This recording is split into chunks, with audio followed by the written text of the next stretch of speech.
What's up, guys? It's me, Charlie, and yeah, it just came to my attention that we are going to have high voltage next Thursday. It did came as a surprise to me. I thought we are going to have a season whereby there's no events, and I was actually pretty happy. I was pretty happy to not have events.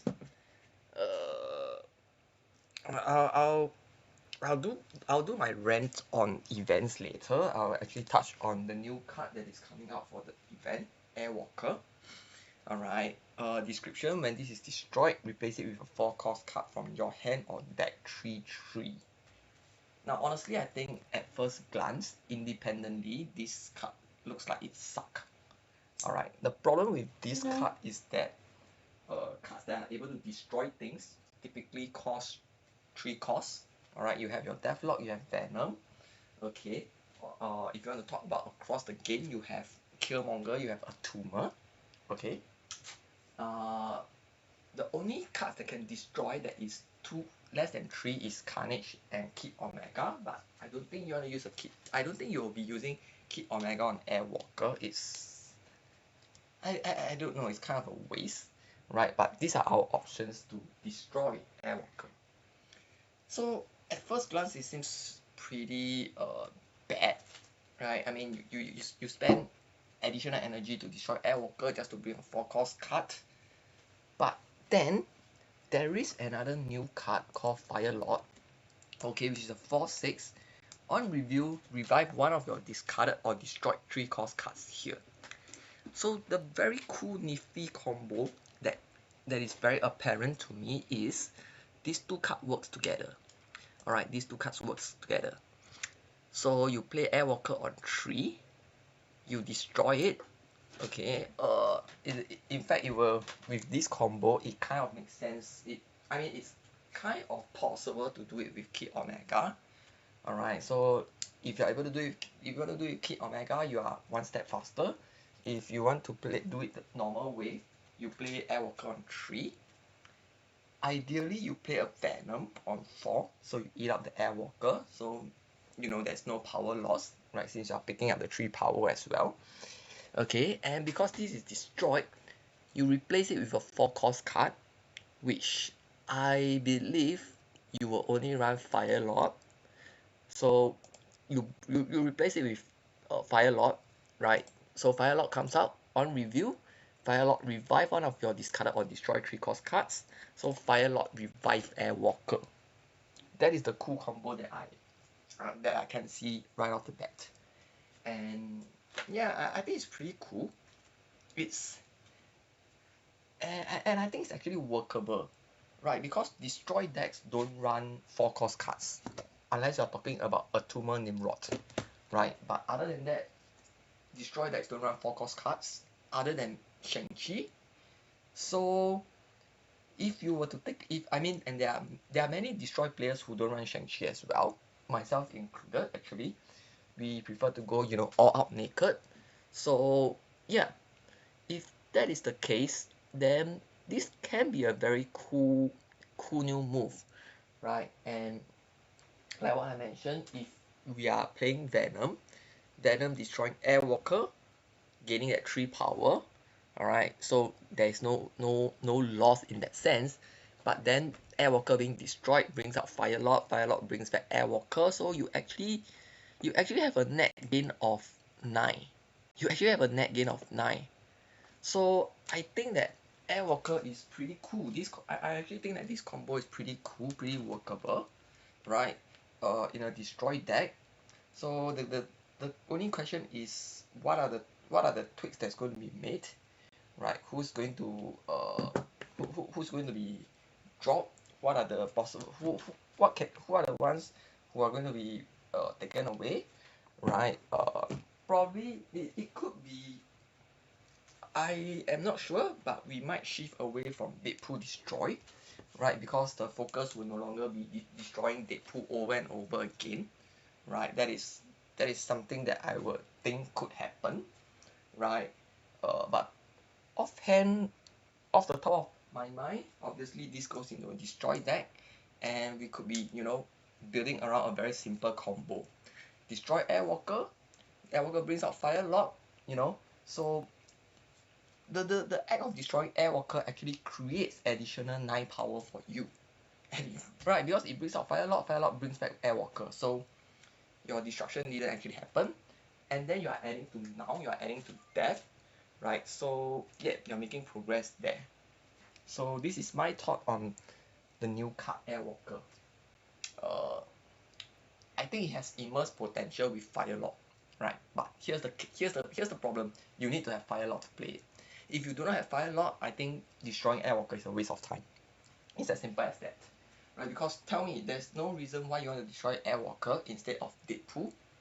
There's no reason why you want to destroy Airwalker instead of Bucky Barnes, right? Even Bucky Barnes. There's absolutely no reason why you want to destroy Airwalker if you are not able to trigger Fire Lock. Now, I'm going to spend a little bit of time ranting about events. I really don't like it that, Second Dinner is putting up so many events. The problem, in my opinion, is that the reason why there's so many players, so many people in the community that is upset with Second Dinner, upset with how aggressive the monetization policies are, is, in my opinion, a mismatch of mentality, a mismatch of mindset. Marvel Snap is not like MMORPG. Marvel Snap is not like a mobile. Most of us who pick up Marvel Snap wants a casual game. We want to have a game whereby we can pick up for 5-10 minutes, alright, in between time, in between classes, in between breaks at work, while waiting for our ride, while waiting for our other half, while waiting for our spouse. So most players are picking up Marvel Snap for a quick gaming session, for just a very casual, quick fun time.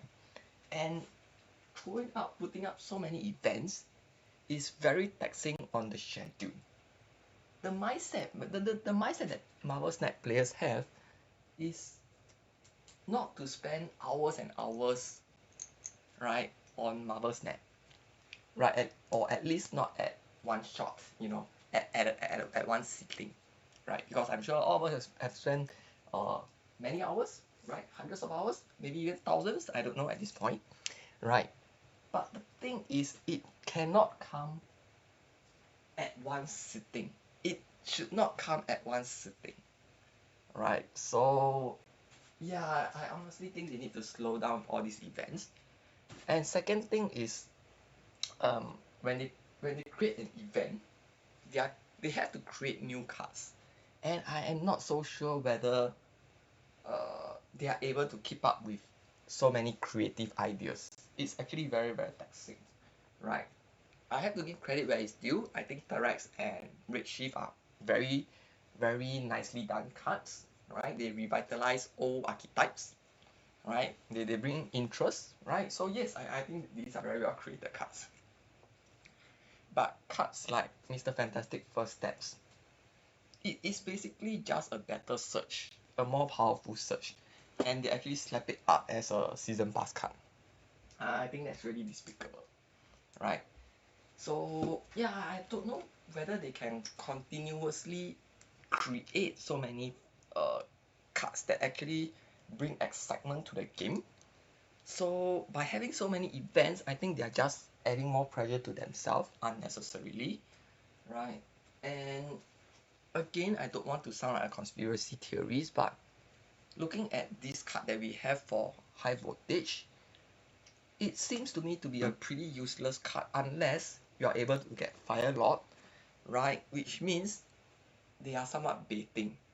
And this is your very, I mean, if I really want to be cynical and all, it seems to be, it can be a thing whereby, okay, look, we are going to give you Airwalker for free, right? We're going to give you Airwalker for free via this event, right?